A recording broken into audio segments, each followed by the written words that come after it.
Ted? Oh man, I know you're in there. Look, buddy, things aren't easy right now for you. I get that. You've been in there a long time. The outside world changes. And it changes without you.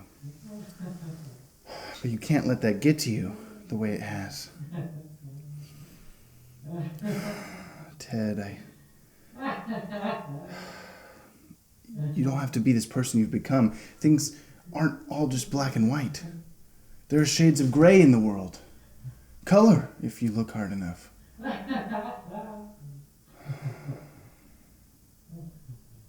Things aren't the same without you, man.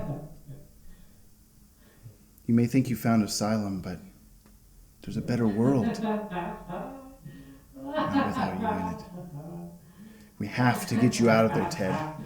I can't take it anymore. I can't go on living life without you. I've considered killing myself, man.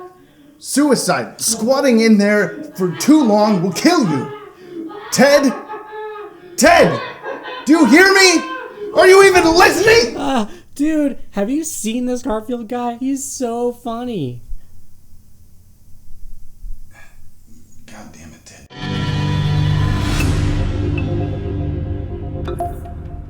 What if Superman broke into the White House? Who gives a fuck? Oh. I'm Amanda Waller.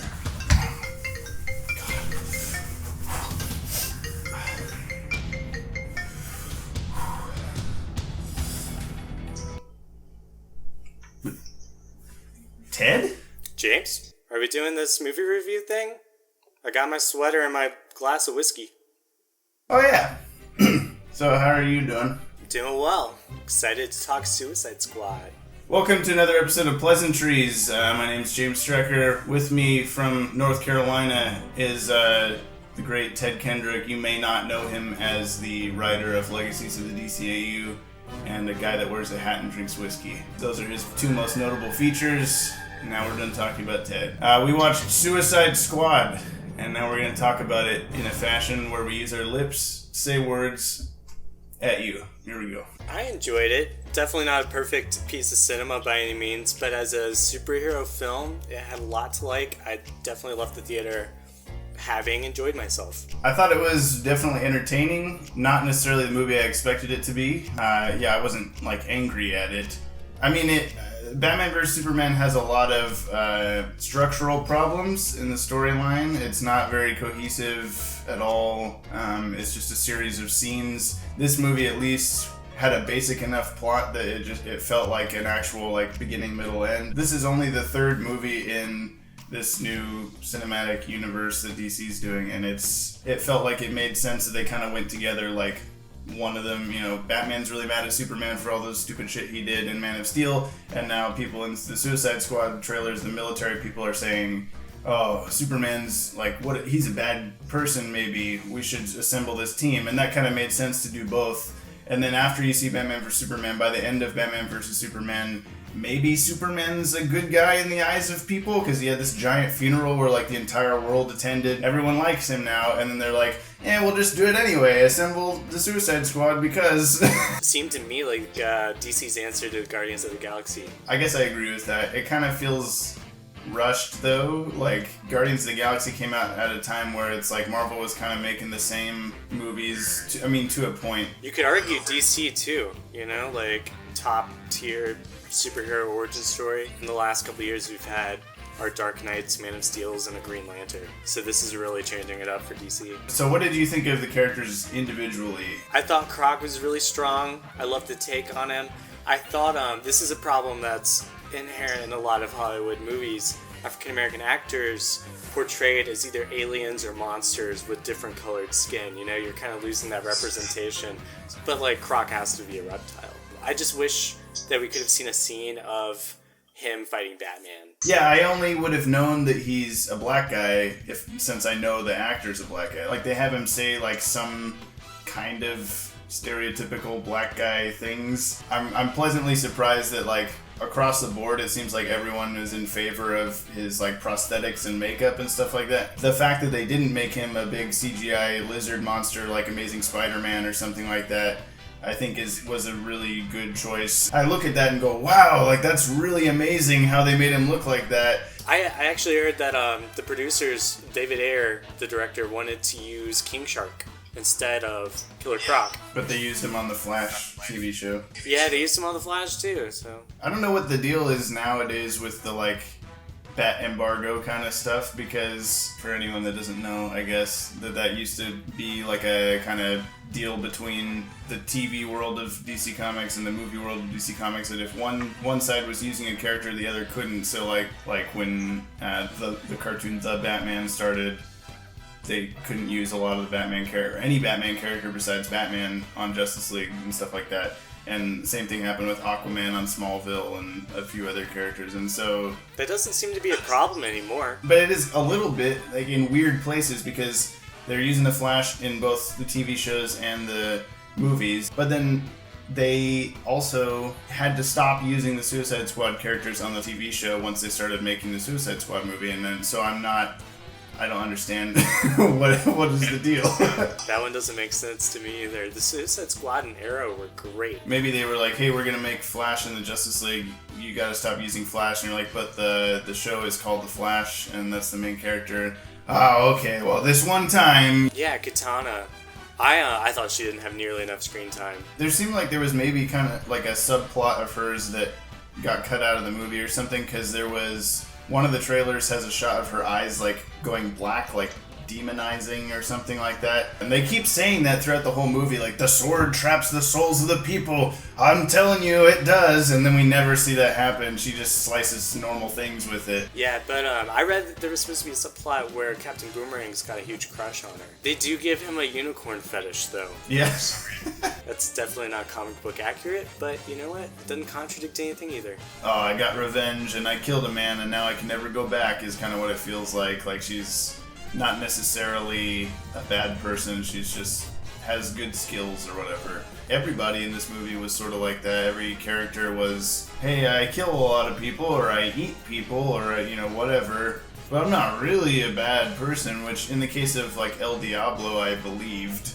Committing crimes or murdering people, and then, like, oh man, my feelings and stuff, though. And I didn't 100% buy it, I guess. That scene in the bar took me out of the movie. Yeah, and the bad guys just, like, waited for them, like, hey, they're gonna go to a bar, so we're just gonna not destroy the world yet. We're gonna wait till they're ready. Yeah.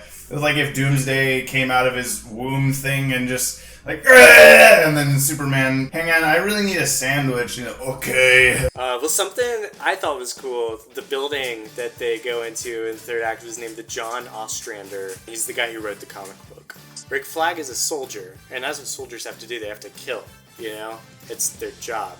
And so, a really big contrast I saw between being a soldier and being a supervillain. That's something David Ayer's known for in his movies. Yeah. He did Fury, End of Watch. That was a really interesting choice in directors that he was chosen to do this movie, because it's really a commentary on that, on being a soldier. I think Rick Flag's character was definitely the weakest. Like, I'm just imagining, I guess my only reference for Rick Flag is his Justice League version. He's a hard ass, he's punching people all the time, he's a lot, like, bigger of a guy than he is. In this one, he's just like, but my girlfriend, you guys, you gotta listen to what I say, though! June Moon, Dr. Moon, was such a weak character. Yeah, on her own, yeah. Just a damsel in distress. I did think that her aesthetic as the Enchantress and the brother, the Mayan god, I thought they looked amazing. Is that supposed to be a character that exists already, the guy? Not that I am aware of. Watching any of these movies, especially how full of references Batman vs. Superman is,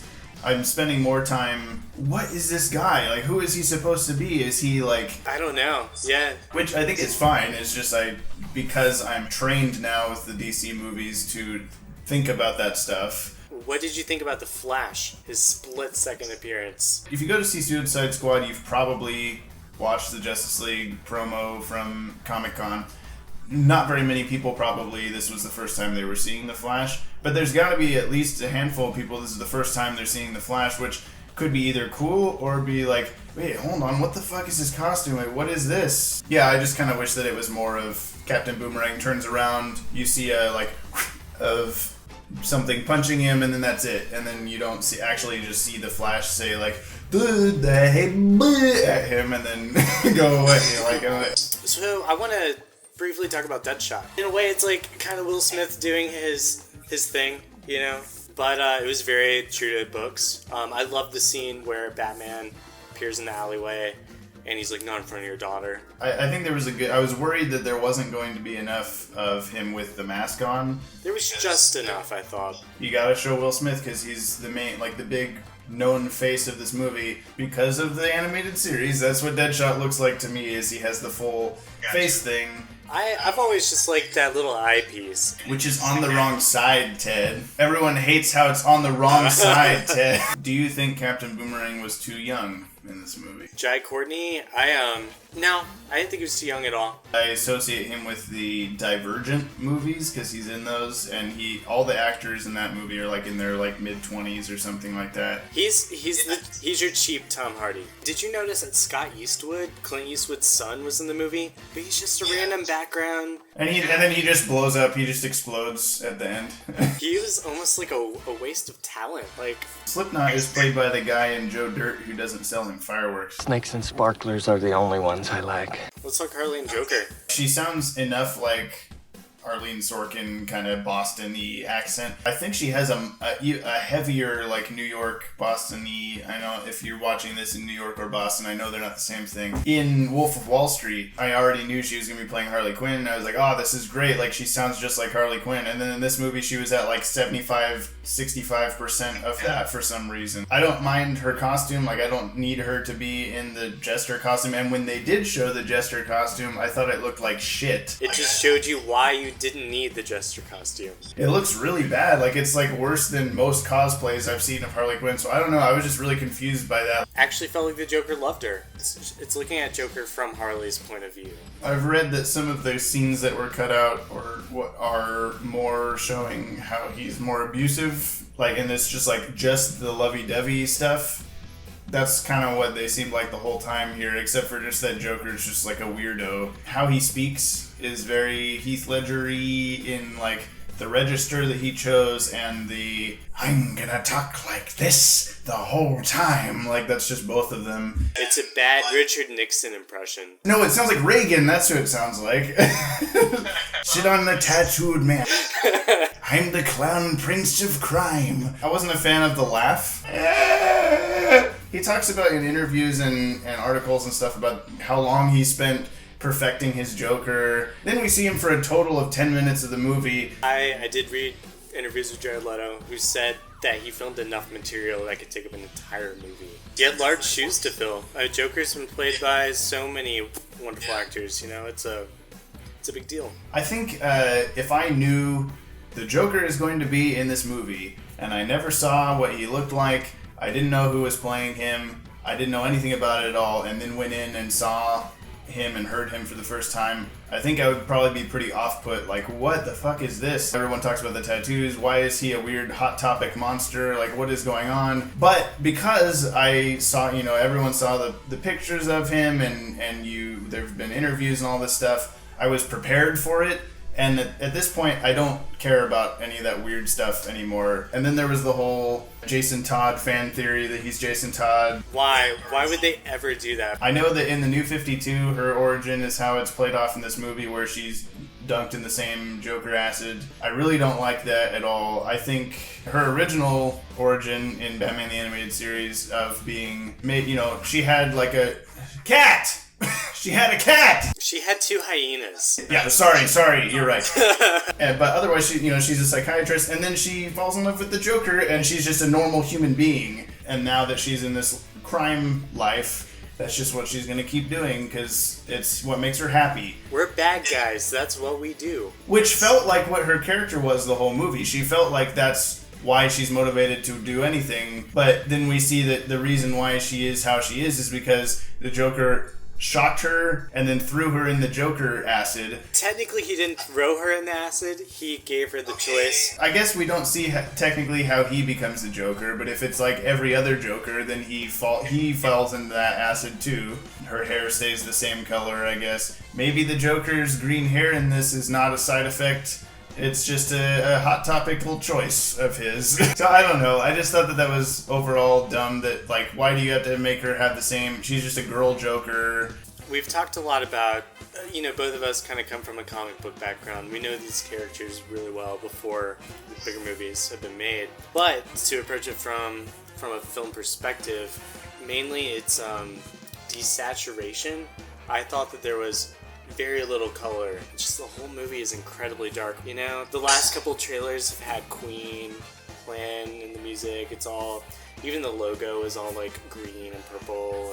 And this movie also kind of felt like a first-person shooter video game. Yeah, it was. I did have several times where I was thinking like, oh, I wonder if they're gonna make a video game of this movie, and like especially when they're in the building with the multiple flights. There were some editing problems. I mentioned earlier that the bar scene took me out of the film momentarily. Do they really feel bad about what they've done? I mean, they've been doing it for years, so why now? So we have the scenes where Amanda Waller's going like, now flip the page, it's this character. Let me tell you about them. And then you get their little origin thing. All those little sequences for each character are kind of like jump cut-y, like the scene with Common. It's very linear. Everything's just happening in normal time. She sits down on his lap. He says no. She gets up and walks away. And then it does a weird jump cut where she's suddenly sitting down. And I've already forgotten at this point that that's what we were doing, that we were doing a jump cut kind of weird sequence. And so then when that happens, I was just, wait, what? What is this? If they had kept doing that weird thing where it was like a weird flash of color and it suddenly warps into the next shot, if they had kept with that the whole time, then it would have been okay, I think. Suicide Squad as a concept, I thought worked really well. It sets up why we need a Justice League.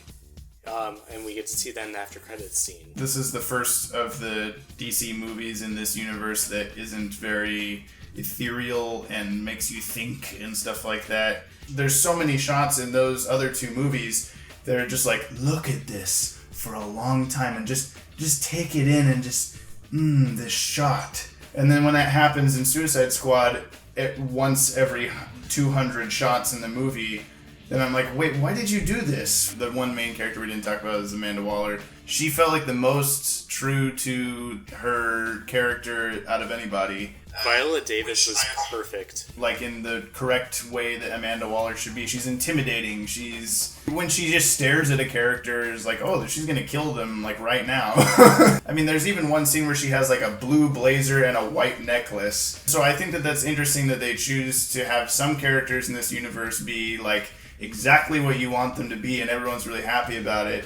And then there's other characters like Doomsday or Lex Luthor or Joker or whatever where they just like, I know you like this stuff, but fuck you. They open with like, hey, check this out. Deadshot, Harley Quinn, Killer Croc, Captain Boomerang.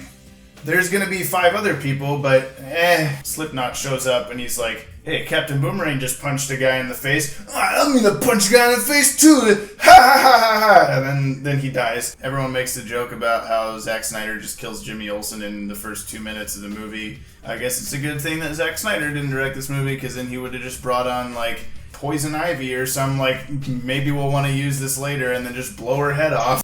In a sequel, I'd love to see Poison Ivy, Reverse Flash, Black Manta. Anyway, you want to talk about Batman? Yes. I really liked his first entrance. It was very Michael Keaton-y. Yeah, he just floats down all bat wings. I thought that was really cool because I did not expect us to ever see that Batman do that. He's got his Deadshot scene, he's got his Harley Quinn flashback, and he's got the mid-credits scene with Amanda Waller. Yeah. And they do a very similar thing like in the Ultimate Justice League episode where she just kind of slyly reveals that she knows who he is, but not why she knows who he is. Fine, here's the files, Batman, and then he's like, what? There was a message there with him saying like, I've seen what your Suicide Squad tried to do, and I'm gonna do it better. The comedy in the movie usually worked. I think there were a couple that fell a little flat, like it looks like maybe Deadshot's gonna shoot Eastbound and Down Mad TV guy, I can't remember his name. He's like, oh, delete my browser history. I'm like, okay, yeah, that joke's been used in every movie ever, but most things I did laugh pretty hard at. I think that they did a good job. There was a lady behind me walking out talking to someone. That movie was really good. It was so much better than Batman vs. Superman. And then her girlfriend with her was like, yeah, that movie fucking sucked or something. And I was like, okay, Jesus. They're apples and oranges to me. Like, they're not the same kind of movie at all. So I felt like the Suicide Squad always felt the need to remind people that these are villains. We're the bad guys, remember?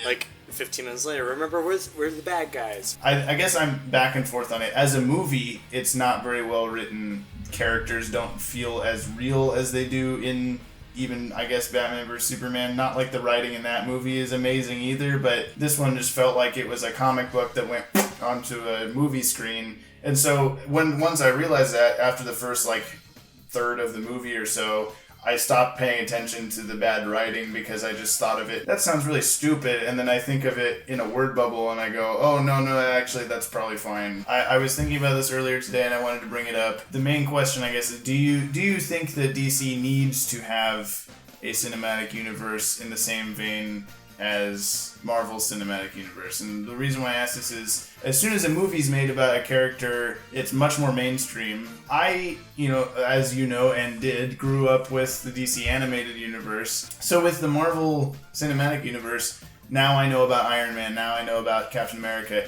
and most of my knowledge comes from the movies. And because of already mainstream stuff like the DC animated universe, or video games and stuff like that, the Arkham series, I know more about these characters already, so then I have things to compare them to. Like when Iron Man 3 happened and there was the whole Mandarin thing and people got all upset about, that's not how the Mandarin is in the comics and blah blah blah, and I didn't know who the Mandarin was at all, so I didn't give a shit. I was just, oh, that's what happens in this movie. I enjoyed seeing this year, this actor plays Batman, like a James Bond kind of thing, and then now it's Ben Affleck, and it's gonna be Ben Affleck for like decades in theory, because I didn't have like a predetermined idea of who Iron Man is, who Captain America is. They will always be this actor until the character dies or the actor stops playing the character or they stop making this universe of movies. It doesn't bother me because I'm not comparing them to anyone else. Whereas Batman or Superman, they have legacies with other actors.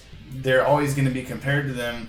So let's try Green Lantern. Well, that sucked. Let's try Steel with Shaquille O'Neal. Well, that sucked. Let's do Catwoman. Or would you rather them be like, well, we're locked into this and these actors and we're going to do them forever? I think there's something to be said that's cool about watching an expanded universe grow. Expecting the next chapter, you can get excited for the next chapter as long as they do it right. But as soon as you have a flop on your hands and you are locked in those characters, Batman vs. Superman got a lot of bad reviews, but it wasn't at the fault of Henry Cavill or Ben Affleck necessarily, you know? All they need is a good story, you know? Yeah. They just need to treat them with respect. I kind of see the DC Extended Universe evolving over the years. I see as soon as they establish their Justice League universe, you can have that roster change with every movie. They can now... You weren't ever going to get people on screen like Katana or Captain Boomerang or these kind of characters. I'm going to give Suicide Squad a 7. I really enjoyed it as a comic book fan. There were a few things that bothered me in terms of a cinematic aspect, but as a fan and as a film critic together, they make a 7. I think I was going to give it 6.5, only because the filmmaking side of things, it could have been better edited and better paced. Batman vs. Superman ages well, I think, because I really didn't like it coming out of the theater, but I've watched it once since then and liked it a lot more the second time, which is unfortunate. Batman's already past the end of his rope. This is who this Superman is, and I have to deal with it, and just all this stuff like that where I'm just like, I take it for what it is, not what I want it to be. And then I'm totally fine with Batman vs. Superman for the most part. Average score.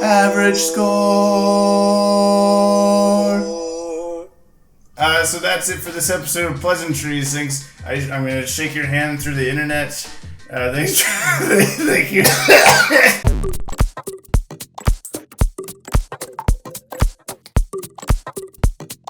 Wow, are you serious? That was pretty good.